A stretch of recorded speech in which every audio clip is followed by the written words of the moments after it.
তুই হতচ্ছাড়া শেষে কিনা আমার অমতে গিয়ে বিয়ে করলি? কেন, আমাকে জানাতে কি কষ্ট হয়েছিল? তুমি তো আমার কোনো কথাই শুনতে চাও না। শুনতে চাই না বেশ করি। তোর মতো উজবুকের কথা শুনে আমার সময় নষ্ট করতে পারবো না। তাই জন্যই তো তোমাকে না জানিয়ে বিয়ে করলাম। একটা মেয়েকে বিয়ে করে নিয়ে চলে এলি, আমার মুখের উপর তর্ক করছিস আবার? বাবা, এটা কিন্তু ঠিক হচ্ছে না বলে দিলাম। বাহ, তুই এবার আমাকে ঠিক ভুল শেখাবি? দরকার পড়লে তাই শেখাবো। বাড়ির বউয়ের সামনে তুমি দাঁড়িয়ে আছো আর তুমি কিনা আমাকে বকাবকি করছো। তা বাড়ির বউকে তো আর আমি আনতে বলিনি। তা এনেছিস যখন ভেবেছিস কোথায় থাকবে? কোথায় আবার থাকবো? এত বড় বাড়ি আছে, এখানেই থাকবো। বাড়িটা তো টাকায় করা নয়, আমার কষ্ট করে উপার্জন করা টাকায় আমি করেছি। আজকে যেখানে আমার কথার দাম কেউ রাখে না, সেখানে আমি আমার বাড়িতে তাকে ঠাঁই দিই না। বেরিয়ে যা, বেরিয়ে যা বাড়ি থেকে আমার। বাবা, এটা কিন্তু তুমি অন্যায় করছো। আবার জবাব দিচ্ছিস? এক্ষুনি তোকে পিটিয়ে চামড়া তুলে দেব। আমরা কোথায় যাব? যখন বিয়ে করতে গেছিলিস আমাকে জানিয়ে গেছিলিস। সব সিদ্ধান্ত যখন নিজে নিতে শিখেছিস, এটাও তোরা বুঝে নিস। আমার স্পষ্ট কথা, এ বাড়িতে তোদের জায়গা নেই। ঠিক আছে, আমিও তাহলে চললাম। তোমার কিন্তু এটা করা উচিত হয়নি। বাবা মশাইকে জানানোটা তোমার কর্তব্য ছিল। আরে, তুমি আমার বাবাকে চেনো না। একবার বিয়ের কথা বললেই রাগ করতো। আমাদের বিয়েটাই শেষমেশ আর হতো না। আর তোমার বাবা অন্য পাত্রের সঙ্গে তোমার বিয়ে দিয়ে দিত। কিন্তু এবার আমরা থাকবো কোথায় তা ভেবেছো? কিছুদিনের জন্য কোথাও একটা বন্দোবস্ত করে নিতে হবে। তারপর যদি দেখি যে এখানে থাকা যাচ্ছে না, তাহলে শহরে চলে যাব। তুমি ওসব নিয়ে কিছু ভেবো না। আমারই কপালে এসব জোটে। কোথায় ভাবলাম বিয়ে করে একটু বড় বাড়িতে আরামে থাকবো, তা না, শেষে কিনা আমাদের রাস্তায় রাস্তায় ঘুরতে হচ্ছে। আরে, সব ঠিক হয়ে যাবে, তুমি একটু ধৈর্য ধরো। আর কত ধৈর্য ধরবো? বিয়ে করার আগে তো ভালোই বলেছিলে যে তোমাকে রাজরানী করে রাখবো। এই হলো তার নমুনা। আরে, এরকম যে হবে আমি কি আগে থেকে জেনে বসেছিলাম নাকি? চলো, এখন আমাদের তো যা হোক একটা ব্যবস্থা করতে হবে। তা কি ব্যবস্থা করবে ভেবেছো? জঙ্গলের ধারে একটা বড় কুঁড়ে ঘর রয়েছে, সেখানে গিয়ে কিছুদিন কাটাতে হতে পারে। কি, শেষে কিনা আমরা গিয়ে থাকবো একটা কুঁড়ে ঘরে? এখন আর কোনো উপায় নেই, কিছুদিনের জন্য আমাদের সেখানেই থাকতে হবে। তা তুমি থাকো গিয়ে, আমি পারবো না। পারবে না মানে? কোথায় থাকবে তুমি?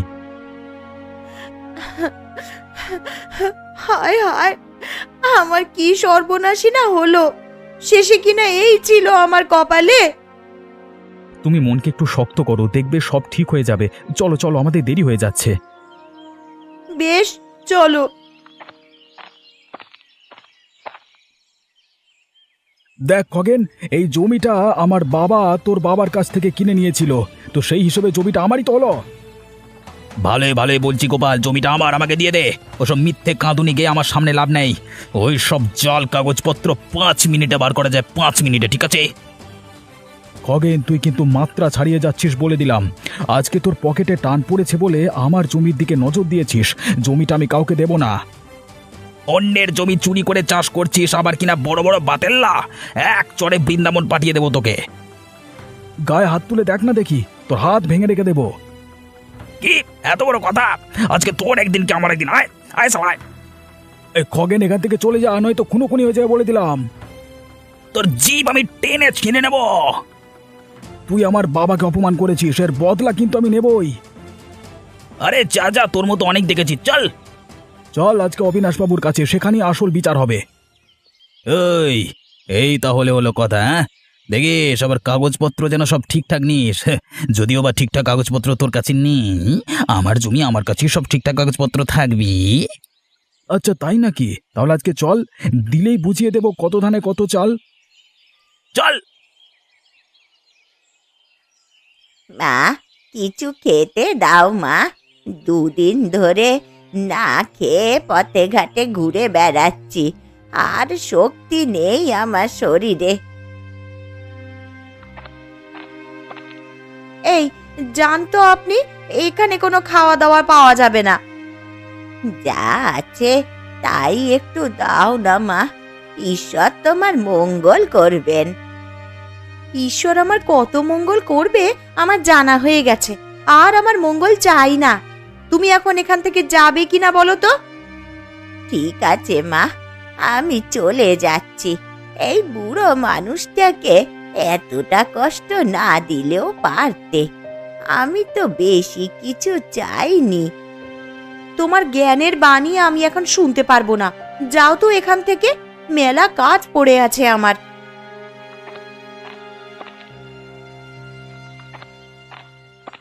ওই বুড়িমাকে একটু তো খেতে দিতে পারতে নাকি? আহা, কি আমার নবাবপুত্তর এলেন রে! অন্যের জন্য প্রাণ একেবারে উতলে উঠেছে। তা নিজের ইচ্ছা হয় তো নিজে গিয়ে খাওয়াও না বাপু। আরে আমি তো খাবার সব কিনে এনেছি, আবার চিৎকার করছো কেন এত? একটা বুড়ো মানুষ না খেতে পেয়ে মানে খাবার চাইতে এসেছিল, তার কাছে মানে তাকে এইভাবে তাড়িয়ে দিলে তুমি? শোনো, তোমাকে আবার বলছি, আমার কাজে ব্যাঘাত সৃষ্টি করো না। আমার যা ইচ্ছে হয়েছে তাই করেছি। বাড়িতে খাবার আছে, যাও খাইয়ে দিয়ে এসো। নিজের বউকে সুখে রাখতে পারে না, সে আবার লোককে খাওয়াতে চলেছে। মুখ সামলে কথা বলো তো। জানি আমার দোষ আছে, তা বলি কি আমি সেটা ইচ্ছে করে করেছি? বলছি তো সব ঠিক হয়ে যাবে। কবে যে ঠিক হবে তা ভগবানই জানেন।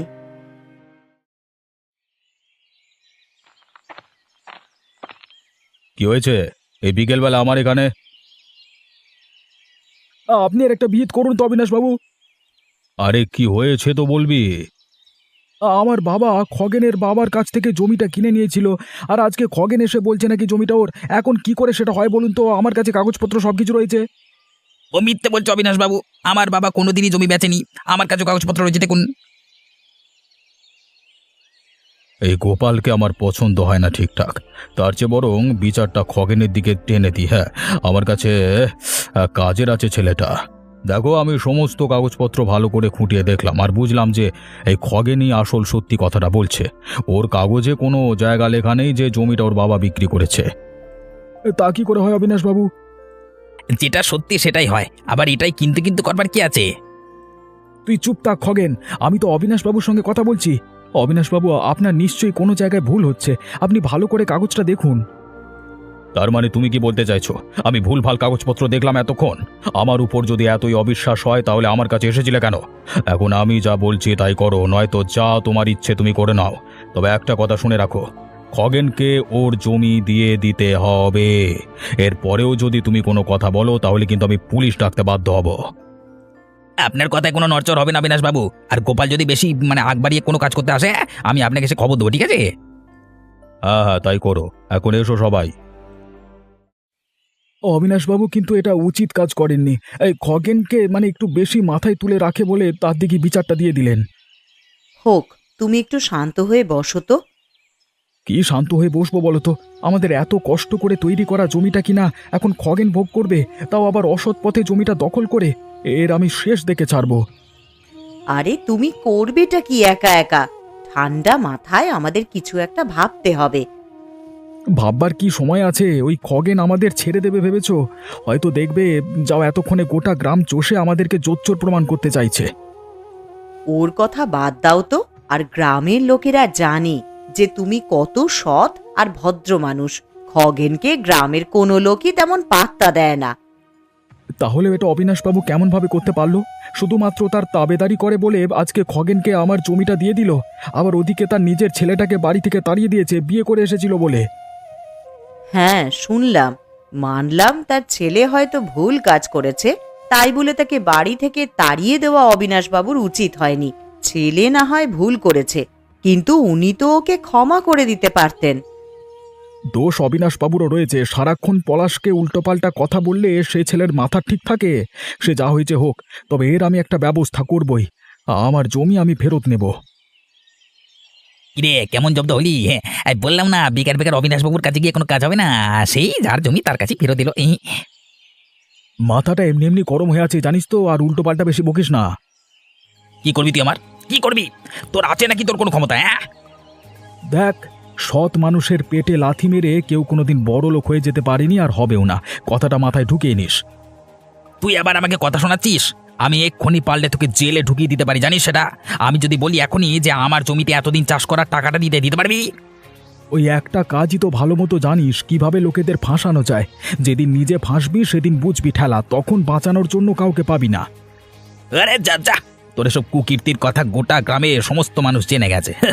অন্যের জমিতে এতদিন চাষ করেছিস, তার ফসল ভোগ করেছিস, আবার কিনা বড় বড় লেকচার। তোর বাবাও তো হয়তো স্বর্গে বসে তোকে অভিশাপ দিচ্ছে এতক্ষণে। নিজের বাবার সমস্ত সম্পত্তি ধ্বংস করে এখন এসেছে অন্যের সম্পত্তি ভাগ বসাতে। এরকম করে আর কতদিন বাঁচবি? সৎ পথে তো কিছু কাজ করতে পারতিস। দেখ, আমি কি করব না করব সেটা তোর কাছ থেকে আমি শিক্ষা নেব না। তুই তোর কাজে যা। ও, আমি তো আবার ভুলে গেছিলাম যে তোর জমি তো এখন আবার নেই, কাজ থাকবে কি করে।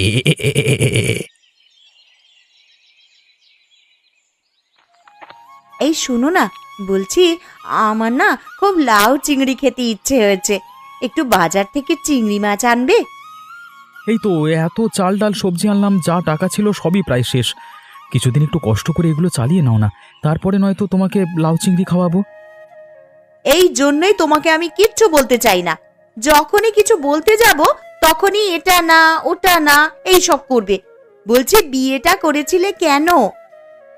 আবার তোমার সেই একই কথা শুরু হলো। তুমি কি বুঝতে পারছো না পরিস্থিতিটা? আমার হাতে একদম টাকা নেই এখন। বাবাও সেখানে ঘর থেকে তাড়িয়ে দিল। আমার যে এখন আত্মহত্যা করা ছাড়া আর কোনো উপায় নেই। এক হয়েছে তার বাপ আর এক হয়েছে তার ছেলে, আমার জীবনটাই শেষ করে রেখে দিল। কোথায় একটু স্বাদ হয়েছে লাউ চিংড়ি খাওয়ার, তাও আর জুটবে না। তোমার এসব বাচ্চাদের মতো কান্নাকাটি বন্ধ করো তো।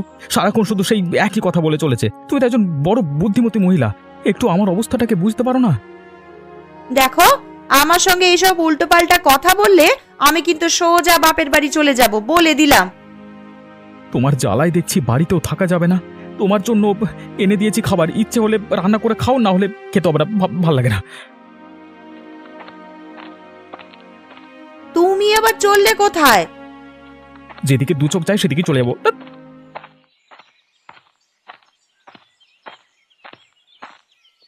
কিরে পলাশ, এদিকে কোথায় যাচ্ছিস? আর বলো কেন গোপালদা, জীবনটাই যেন নরক হয়ে গিয়েছে। হ্যাঁ রে, শুনেছি তোর কথা। বিয়ে করে বউ এনেছিস, এখন টাকা পয়সা নিশ্চয়ই সমস্যা চলছে। সেটাই গো গোপালদা, কি যে করব মাথা মুন্ডু কাজ করছে না। বাবা একটু সাহায্য করলে তাও নয়তো সময়টা ভালো মতো কাটতো। সেদিকেও হলো না, সেদিকেও তো বন্ধ। তোর বাবার কথা আর বলিস না তো, আমার জীবনটাকেও যেন নরক করে দিল। কেন গো, কি হয়েছে? আর তোর বাবা খগেনের মিথ্যে সব জাল কাগজ দেখে আমার আসল জমির কাগজ নাকচ করে দিয়েছে। তারপর আমার সাধের জমিটা দিয়ে দিয়েছে খগেনকে। সে কি গো, বাবা এতটা নিচে নামতে পারে? দেখ, আমার সঙ্গে যা হয়েছে তা নয়তো কোনো একটা ব্যবস্থা করা যাবে। তুই বরং তোর বাবার কাছে গিয়ে ক্ষমা চেয়ে নে। দেখ, তোর সংসারটা তো চালাতে হবে নাকি? সেটাই ভাবছি গো গোপালদা। তবে তোমার কথা শুনে আমার মনটা বেশ খারাপ হয়ে গেল। না, তোমাকে আসল বিচার দিতেই হবে। সে নয়তো আমরা দুজনে পরে কোনো কিছু একটা ভেবে নেব ওই খগেনকে শায়েস্তা করার জন্য। এখন বরং তুই তোর দিকটা দেখ। এখন চলে যা অবিনাশবাবুর কাছে আর ক্ষমা চেয়ে নে। সেটাই করা হয়তো উচিত হবে আমার। বউকে আর কষ্ট দিতে পারছি না আমি। ওদিকে বউয়ের মনোভাবও কেমন যেন পাল্টে গেছে। ও ঠিক হয়ে যাবে। আসলে বিয়ের পর এত বড় ধাক্কা তো, তাই হয়তো মেনে নিতে সময় লাগছে। তুই বরং যা। হ্যাঁ,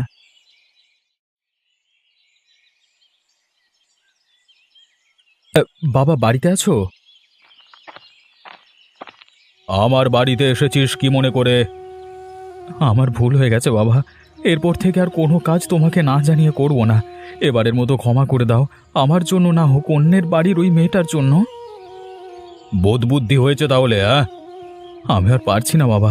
আমার কাছে এখন একটাই রাস্তা খোলা আছে, নিজেকে শেষ করে ফেলা। ধুর পাগলা, এসব কথা আবার মুখে আনতে হয় নাকি? যা, তোকে ক্ষমা করে দিলাম। এই কথাটা তুই যদি আমাকে সেদিন বলতিস, তাহলে আমি কি তোকে ক্ষমা করে দিতাম না? তুই আমার উপর উল্টোপাল্টা কথা বলে রেগে বেরিয়ে চলে গেলি। যা, বৌমাকে নিয়ে আয় বাড়িতে। তুমি সত্যি বলছো বাবা? নয়তো কি আমি তোর সঙ্গে মিথ্যে খেলা খেলছি? হ্যাঁ, ওরে, আমিও তো বুঝি তোর কষ্টটা। আসলে তখন আমার মাথা ঠিকমতো কাজ করছিল না বাবা, তাই তোমাকে না জানিয়ে বিয়েটা করে ফেলেছিলাম। আরে হোক না, ঠিক আছে। যা হয়েছে হয়েছে, তা গেছে। এখন আর বাড়ির বাইরে থাকতে হবে না। বৌমাকে নিয়ে এ বাড়িতেই তোরা থাকবি, বুঝলি? হ্যাঁ বাবা, আমি এক্ষুনি তোমার বৌমাকে নিয়ে আসছি। এ পলাশ, বাড়ি আছিস নাকি? আগে না, সে একটু বেরিয়েছে। ও তাহলে মনে হয় অবিনাশ বাবুর কাছে গেছে। সে কি, আমায় তো কিছু জানায়নি। না জানানোরই কথা। অবিনাশ বাবুর কাছে ক্ষমা চাইতে গেছে সে। তবে তোমায় একটা কথা বলি বৌমা, পলাশ কিন্তু মোটেও ভালো ছেলে নয়। ও তার মার সমস্ত গয়না টাকা পয়সা তোমাকে না দিয়ে নিজে শহরে গিয়ে মানে পালাতে চায়, বুঝলে? ও মা, সে কি কথা? তাহলে আর বলছি কি, শোনো, আমি অবিনাশ বাবুকে ভালো করে চিনি, তাই বলছি ওনার কষ্টের টাকা পলাশ পুরো শেষ করে দিচ্ছে। তাই আমি বলি কি, তুমি যদি বলো তাহলে আমি আমি একটা সাহায্য করতে পারি তোমাকে। কি সাহায্য? এই শোনো শোনো, আজকে হয়তো পলাশ তোমাকে তার বাড়ি নিয়ে যাবে। সেখানে গিয়ে তুমি ওই বাড়ির আলমারি থেকে যত গয়না থাকবে একটা পুঁটুলিতে বেঁধে জানালার কাছে রেখে দেবে। আমি সেগুলো নিয়ে গিয়ে বিক্রি করে যা টাকা আসবে তোমাকে দিয়ে দেবো, কেউ জানতেও পারবে না। হ্যাঁ বেশ, তাই হবে। তবে সাবধান, কেউ যেন জানতে না পারে। অবিনাশ বাবু কিংবা পলাশ যদি জানতে পারে মানে আমার উপর রাগ করবে, ভুল বুঝবে আমাকে। আমার কথা যেন কেউ বিশ্বাস করবে না, ঠিক আছে? তুমি বলো না কাউকে। হ্যাঁ ওসব নিয়ে ভেবো না, তুমি যেমনটা বললে আমি তেমনটাই করব। বেশ বেশ, আমি তাহলে আসি এখন। হ্যাঁ ঠিক আছে। আচ্ছা, তবে এই সব মতলব আজকে রাতে আমিও দেখাবো মজা। আরে ভালোই বুদ্ধিটা বার করেছি, ঢিঙ্কেছি কি। পূজাও আমার কথা বিশ্বাস করে নিয়েছে। একবার ওই গয়নাগুলো পেয়ে গেলে আরে আজকে রাতেই শহরে পালাবো। তারপর আর এ তল্লাটাই আমাকে কে খুঁজে পায় দেখবো। আরে ওই তো জানলায় রাখা আছে দেখছি, পুল্লিটা নিয়ে পালাতে হয়। যাই যাই যাই যাই। এই তো, তুই কিনা শেষে চুরি করতে এসেছিলিস? ছি ছি ছি ছি খগেনদা, তোমার থেকে এটা আশা করিনি গো। ভাগ্যিস বউকে বলে রেখেছিলাম সতর্ক হয়ে থাকতে, নয়তো সেও হয়তো তোমার কথা বিশ্বাস করে নিয়েছিল। আমি তো ভালোর জন্য। চুপ, আর একটা কথা বলবি না তুই। একে তো বড় অন্যায় করেছিস, তার উপর আবার কথা বলছিস ভালোর জন্য। তোকে চিনি না। হ্যাঁ, এসব নিয়ে তো পালিয়ে যেতে চাইছিলিস। পলাশ তোর আর পূজার কথাবার্তা শুনে নিয়েছিল বলে তোকে আজকে ধরা গেল। বিশ্বাস করো ভাই, বিশ্বাস করো, আমি কিচ্ছু করিনি ভাই। ভাই ভাই ছেড়ে দাও। চুপ করো একদম। আমি এক্ষুনি বাবাকে ডাকছি, যা বিচার করবার তিনি করবেন। প্রথমে গোপালদার জমিটা বাবার দয়াতে পেয়ে গেছিলে, আর এখন এসেছিলে আমার মায়ের গহনা চুরি করতে। তোমাকে আমি আজকে আর ছাড়ছি না। দরিয়ান তো পলাশ, আগে কে বেঁধে পেলি গাছের সাথে। আমাকে ছেড়ে দে, আর কখন এই কাজ করবো না, ভুল হয়ে গেছে। তোকে ছাড়লে আবার এই গ্রামের অন্য কারোর সর্বনাশ করবি তুই। তোর শাস্তি পাওয়ার দরকার। এক দুঘা দিলেই বুঝবি এসব কাজ করলে কি পরিণতি হয়। পলাশ, অবিনাশবাবুকে ডাক। বাবা, বাবা একবার বাইরে এসে দেখে যাও তো। কি হয়েছে? রাত দুপুরে এরকম চিৎকার করছিস কেন? আর খগেনকে এরকম বেঁধে রেখেছিস কেন? ও তোমার বাড়ি থেকে গয়নাকাটি চুরি করে নিয়ে পালাচ্ছিল। কি বলছিস কি? হ্যাঁ অবিনাশবাবু, ওর হাতের পুঁটুলিটা দেখলেই বুঝতে পারবেন। কই দেখি। ছি ছি ছি ছি খগেন, তোকে এতটা বিশ্বাস করলাম রে, আর তুই কিনা শেষে আমার বাড়িতে চুরি করতে এসেছিলিস। কে তোকে সাহায্য করেছে বল? কে করেছে বল? বাবা, খগেনদা এসে আমার কাছে দুপুরবেলা পলাশের নামে উল্টো পাল্টা কথা বলেছিল যে পলাশ সমস্ত গয়নাগাটি নিয়ে পালিয়ে যাবে, আর আমিও ভুল করে ওর কথা বিশ্বাস করে ফেলেছিলাম। আমারই ভুল হয়েছিল বাবা। ঠিক আছে বৌমা, একবার নয়তো তোমার ভুল হয়েছে, কিন্তু সেটা তো তুমি তোমার ইচ্ছায় করনি, বরং ভুলটা আমার হয়েছিল। এই খগেনকে এতদিন বিশ্বাস করে, না না, এর শাস্তিকে পেতেই হবে। কি শাস্তি দেবে বাবা? এর মাথায় ঘোল ঢেলে গাধার পিঠে বসিয়ে গোটা গ্রাম ঘোরাবো, তাহলে এর উপযুক্ত শাস্তি। বাবা, আর গোপালদার জমিটা? ও হ্যাঁ, ওটা আজ থেকে গোপালেরই থাকবে। ঠিক আছে, আমার ভুল হয়েছে গোপাল, আমাকে ক্ষমা করে দিও, কেমন? আপনি যে আপনার ভুলটা বুঝতে পেরেছেন, এটাই অনেক অবিনাশবাবু। আরে খগেনের কাছে যত জাল কাগজপত্র আছে সেসব যেন কালকে আমার কাছে চলে আসে, তারপর ওগুলোকে আমি পুড়িয়ে ছাই করে দেব। আমার সাথে চালাকি করতে চেয়েছিল না, এবার বুঝবে আসল খেলা কাকে বলে। এই চলো সব, একে আজকে এখানেই গাছের সঙ্গে বেঁধে রাখো সারা রাত এই অবস্থায়। বাবু, বাবু কুকুরে এসে কামড়ে দিলে কি করবো? মরবি আবার কি করবি? চুপ করে দাঁড়িয়ে থাক।